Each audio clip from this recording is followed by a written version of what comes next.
이번 시간에는 생명체 구성 물질의 다양성에 대해서 미리 살펴보도록 하겠습니다. 우리가 구성 물질에 대한 내용을 살펴보려면요, 단위체라는 개념을 좀 알 필요가 있는데요. 이 단위체라는 것은 크고 복잡한 물질을 만들 때 반복해서 이용되는 기본 재료를 얘기하는 겁니다. 우리가 이제 구슬을 괴어 가지고 뭐 목걸이나 팔찌나 이런 걸 만들려고 할 때에 바로 이 구슬 자체가 재료가 되는 것이죠. 기본적인 재료가 되는 거죠. 바로 이러한 것들을 우리는 단위체다라고 얘기를 하는 것입니다.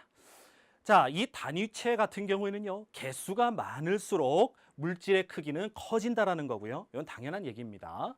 그다음에 이 단위체 같은 경우는 종류나 개수나 결합 방식에 따라서 다양한 물질들을 만들 수 있다라는 거, 어려운 얘기는 아니죠. 자, 요 개념 정리를 하시면서 그 다음 내용으로 가봅시다. 자, 그러면 우리 이 생명체 같은 경우에는 이 생명체를 구성하는 대부분의 물질들은 앞서서 여러분들이 공부했던 생명체를 구성하는 주요 원소들을 살펴봤을 때에 CHON, 그렇죠? 탄소, 수소, 산소, 질소 이렇게 이루어져 있다. 이런 원소들이 주요 원소라고 얘기했었는데, 여기에서도 생명체를 구성하는 대부분의 물질은 탄소, 수소, 산소 등에는 또 질소도 해당이 되겠죠. 그죠? 자, 이러한 원자가 결합을 해서 단위체를 이룬다라는 얘기입니다. 알겠죠? 자, 그 단위체가 규칙적으로 반복되어서 만들어진다라는 얘기가 나와요. 이 단위체를 예를 들어서 한번 또 살펴봅시다. 자, 포도당이라는 것이 있는데요. 이 포도당은 탄수화물을 구성하는 단위체가 됩니다. 자, 반대로 얘기하면은 탄수화물은 포도당으로 이루어져 있다, 이렇게 쉽게 얘기할 수가 있고요. 그런데 자, 이 포도당이 탄수화물을 구성하는 단위체가 되는데, 탄수화물을 구성할 때에 포도당이 서로 연결이 됩니다. 우리가 알고 있는 탄수화물은요, 녹말, 글리코젠, 셀룰로스가 탄수화물에 해당이 되는데, 자, 녹말의 탄수화물을 보면은 포도당들이 저렇게 연결이 되어져 있고요. 글리코젠의 포도당은요, 이런 모양으로 서로 연결이 되어져 있고요. 셀룰로스 같은 경우는요, 이런 모양으로 포도당들이 서로 결합이 되어 있다는 겁니다. 이 내용을 좀 더 깊게 들어가 보면요, 바로 이렇게 포도당들이 서로 연결을 해가지고 녹말, 글리코젠, 셀룰로즈가 되는데, 자, 거꾸로 이러한 탄수화물을 다시 분해를 해보면은 각각의 포도당으로 만들어진다라는 거예요. 자, 길게 포도당이 결합을 하면은 탄수화물을 이루게 되고요. 그 결합체인 탄수화물을 다시 분해를 하면은 단위체인 포도당이 만들어진다라는 이 개념입니다. 아시겠죠? 어떻게 보면은 좀 헷갈리지만 어떻게 보면은 아주 쉬운 개념입니다. 자, 그러면 여기에서 아까 서로 결합을 한다라고 이렇게 얘기가 되어 있었는데요. 우선 녹말과 글리코젠은요, 포도당 이 단위체가 가지 모양으로 서로 이렇게 이어져 있습니다. 아시겠죠? 그래서 이제 이런 모양을 이루어지면서 녹말, 글리코젠 이런 것들은 포도당을 저장하는 이런 기능을 담당하고 있습니다. 자, 그리고 우리가 앞서 봤던 셀룰로스 같은 경우는요, 포도당들이 결합이 될 때에 여러 층의 선 모양으로 이루어져 있어요. 자, 그래서 식물의 세포벽을 이루는 주요 구성 성분이 된다라는 겁니다. 뭐가? 셀룰로스가 말이죠. 셀룰로스가 이런 모양의 포도당 결합 구조를 가지기 때문에 식물 세포벽을 이루는 구성 성분으로 활용이 되고 있다, 이렇게 이해하시면 쉽겠습니다. 그러면 우리가 이제 단백질을 한번 살펴봅시다. 자, 생명체에서 또 중요한 거, 앞서서 우리가 살펴봤던 포도당은 말이죠, 우리가 주요 에너지원으로 사용하는 그런 이제 물질이고요. 자, 그다음에 단백질은요, 생명체를 구성하는 탄소화합물 중에서 가장 많이 있습니다. 자, 이 단백질은 자, 어떤 걸로 이루어져 있느냐? 단백질의 단위체라는 개념 아시겠죠? 그러면 단백질을 이루고 있는 가장 기본 단위는 뭐냐? 바로 아미노산이라는 것입니다. 이 아미노산은요, 서로 이제 그 아미노산들이 결합이 되면서 이제 단백질을 이룬다라는 얘기인데, 이 아미노산이 결합을 할 때에 어떻게 결합이 되느냐? 두 개 아미노산이 결합을 할 때에 물이 빠지면서, 물 분자가 하나 빠지면서 결합이 된다라는 거예요.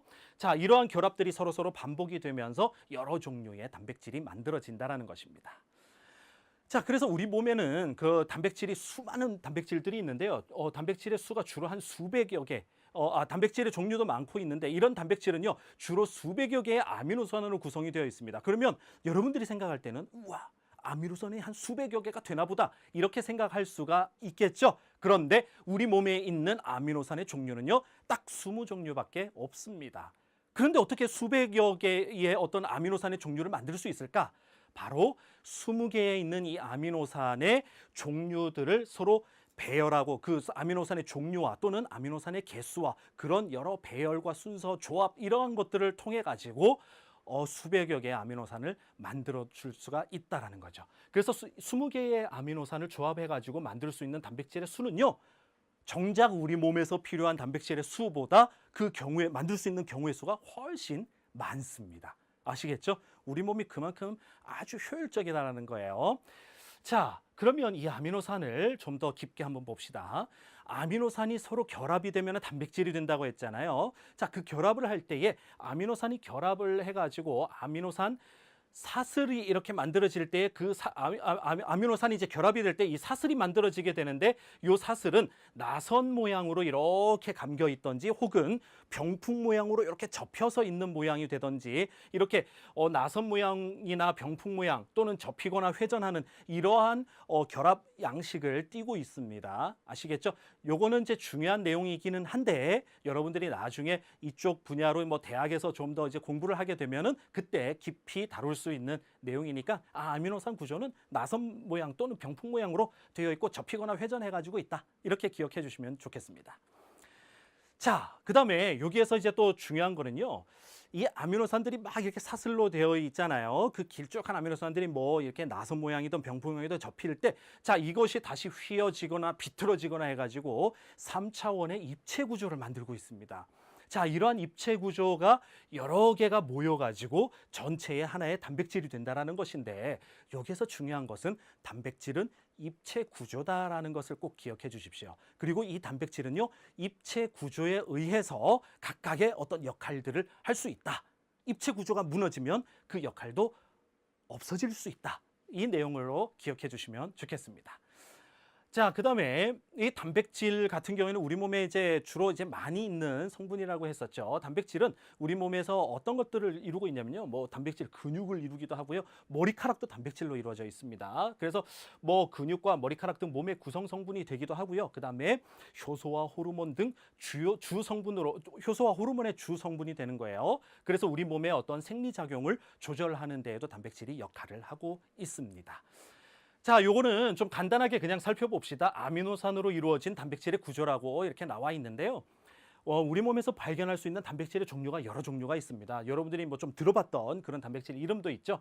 자, 각각 기능들이 어떤 건지 간단하게 한번 살펴봅시다. 뭐 케라틴 단백질, 뭐 샴푸나 아니면은 그런 이제 뭐 그 화장품 등등에서 우리가 들을 수 있는 그런 말이에요. 케라틴 단백질은요, 털과 손톱, 그죠? 머리털. 이런 등등의 신체 일부를 이루는 그런 이제 물질이고요. 액틴 단백질, 저 액틴은요, 걷거나 달리는 왜 근육을 이루는 단백질이거든요. 그래서 이런 움직임을 가능하게 하는 기능이 있고, 호르몬 같은 경우는 우리 몸의 상태를 일정하게 유지하고, 항체는 병원체로부터 우리 몸을 지켜주고 면역에 관여하는 거죠. 헤모글로빈 같은 경우에는요, 산소를 운반해 주는 거고요. 효소 같은 경우는요, 호흡이나 소화 등에서 안에 일어나는 어떤 생물체 안의 화학 반응들을 촉진시켜 주는 그런 촉매제의 역할을 해준다. 라는 그런 내용들인데요. 그냥 한번 이런 게 있구나라고 그냥 여러분들 머릿속에 남겨주시면 좋겠습니다. 자, 그러면 이 단백질 구조를 지금 얘기하고 있는데요. 자, 이 단백질 같은 경우에는요, 단백질의 이 다양한 기능들은 각각의 기능에 맞게끔 앞서 우리가 얘기했던 입체 구조를 가지고 있다라는 겁니다. 즉, 다르게 얘기하면은요, 단백질 각각은 기능에 따라서 그 구조와 모양이 다르다라는 얘기예요. 즉, 구조가 아주 중요하다라는 겁니다. 이번에는 생명체 물질 중에서 핵산에 대해서 살펴보도록 하겠습니다. 자, 핵산은요, 생명체에서 유전 정보를 저장하거나 단백질 합성에 관여하는 물질을 얘기합니다. 이러한 핵산에는 DNA와 RNA가 있는데, 자, 이 두 핵산 모두 뉴클레오타이드라는 단위체로 구성이 되어져 있습니다. 자, 그래서 핵산의 단위체는 뉴클레오타이드라고 기억해 주시면 좋겠습니다. 자, 이 뉴클레오타이드를 좀 더 살펴봅시다. 뉴클레오타이드는요, 인산과 당과 염기, 라는 서로 다른 분자가 1대 1대 1로 결합이 되어져 있는 구조입니다. 자, 거기에서 우선 DNA를 한번 볼게요. 자, DNA는요.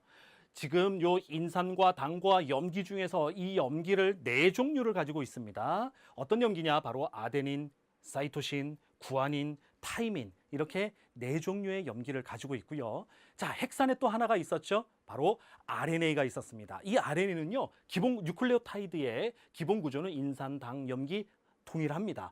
거기에서 이 염기가 아데닌, 사이토신, 구아닌 이번에 유라실이 다른 거죠. 그렇죠? 아데닌, 사이토신, 구아닌까지는 DNA와 동일한 염기가 되는 것인데요. RNA의 차이는 염기가 유라실이다라는 거예요. DNA에서는 타이민이 있었죠. 자, 그 다음에 우리가 이 DNA와 RNA를 구분을 할 때에 보면 앞에서 보니까 저기 염기가 달랐구나라는 게 있었고요. 그 염기뿐만이 아니라 당도 엄밀히 보면은 좀 다릅니다. 자, 당, 염기, 인산 이렇게 분자들이 1대 1로 연결되어 있다는 것은 동일하지만 DNA의 당은 디옥시리보스라는 당이고요. 디옥시라니까 뭐 산소가 이렇게 빠져 있다. 뭐 이런 이제 이름에서 유래가 된 겁니다. 그다음에 RNA는요. 리보스라는 당이 있는 겁니다. 그리고 염기의 4가지를 보게 되면은 DNA에서의 염기는 타이민이 들어있고요. 아데닌, 구아닌, 사이토신은 RNA도 동일하게 갖고 있습니다. 그런데 DNA에서는 타이민, RNA에서는 유라실이 이렇게 차이가 난다라는 거 기억해 주시면 좋겠습니다. 그 다음에 이제 분자 구조를 따지게 되면은 DNA는요, 이중 나선으로 되어 있다. 2가닥으로 되어 있는데 꼬여 있다라는 거죠. 그 다음에 RNA는 단일 나선으로 되어 있다라는 건데 여러분들이 또 참고로 이해를 해주시고 이러한 내용들은 관련된 내용을 여러분들이 대학에 가서 좀 더 깊게 또 배우실 수가 있겠습니다. 자, 우리가 이제 뉴클레오타이드라는 것을 계속 공부하고 있는데요. 자, 헥산에서 지금 하나의 뉴클레오타이드에 있는 당과 다른 뉴클레오타이드의 인산이 서로 결합이 되게 되면은 이렇게 긴 뉴클레오타이드의 사슬이 만들어지게 됩니다. 자, 이 내용은 중요하게 되는데요. 자, 이러한 사슬이 DNA에서는 서로 이제 2가닥의 이 사슬들이 서로 마주 보면서 회전해 가지고 꼬여 있게 되는데요. 그것을 우리는 이중 나선 구조다라고 얘기하고 있고 여러분들이 많이 봤던 DNA의 그러한 모습들을 이루게 되는 것입니다. 자, 그에 반해서 RNA 같은 경우에는 우리가 앞에 표에서 한 가닥이라고 했었죠. 분자 구조가 RNA는 단일 가닥이다라는 건데 그 얘기는 이 뉴클레오타이드 사슬이 바로 한 가닥의 뉴클레오타이드로 이루어진 것이 RNA다라는 것입니다. 자, 우리가 앞에서 얘기했던 DNA, 이중나선의 DNA에서는요, 여기 한 가닥에 있는 이 염기가 있잖아요. A, G, T, C, 아데닌, 구아닌, 타이민, 그죠? 그 사이토신 이렇게 있을 때에 여기에서 마주보는 상대 쪽에서의 염기는요.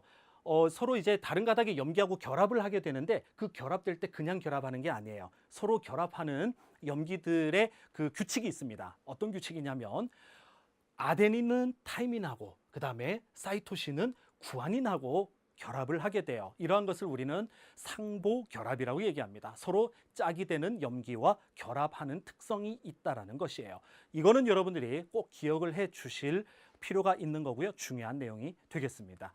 자, 그래서 이 한 가닥의 DNA의 염기 서열에 따라서 A, G, T, C다 이렇게 염기 서열이 나오게 되면은 마주 보는 염기 서열을 우리가 이제 유추해 볼 수가 있겠죠. AGCT다, AGTC다라고 하면은 A 쪽은 상보 결합을 하는 게 T가 되고 G는 C가 되고 T는 A가 되고 C는 G가 된다. 이렇게 유추해 볼 수가 있겠습니다. 자, 이러한 내용들은 바로 이러한 내용들에 의해 가지고 우리가 생명체는 DNA 바로 이러한 염기 서열에 따라서 A, G, C, T 뭐 등등 이러한 서열에 따라서 유전 정보가 저장이 된다라는 것이죠.